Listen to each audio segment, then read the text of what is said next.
Hindi takusa ang lalaking marunong sumunod sa asawa. Alam lang talaga nila ang salitang obligasyon. Kapag sinabihan kang under kasi uuwi ka ng maaga sa pamilya mo, hayaan mo sila. Kailangan din ng anak at asawa mo ang oras mo. Kapag tinawanan ka kasi diretso sa misis mo ang sweldo mo, hayaan mo sila. Hindi ka naman nila tutulungan kapag nagipit ka. Asawa mo lang din ang makakatuwang mo sa hirap at ginhawa. Kapag nagagalit sa iyo ang barkada mo kasi hindi ka madalas nakakasama sa kanila katulad noong binata ka pa, hayaan mo lang sila. Dahil ang totoong kaibigan, maiintindihan ka at sila pa dapat ang unang makakaunawa sa kalagayan mo.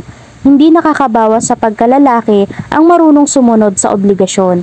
Kaya kung may kakilala ka na sinasabihan kang under o takusa, ngitian mo lang sila. Dahil hanggat nakikita mo na nasa maayos at masaya ang pamilya mo, ibig sabihin na gagawa mo ng tama ang pagiging padre de pamilya mo. Huwag kang mahiya kung sumusunod ka sa misis mo.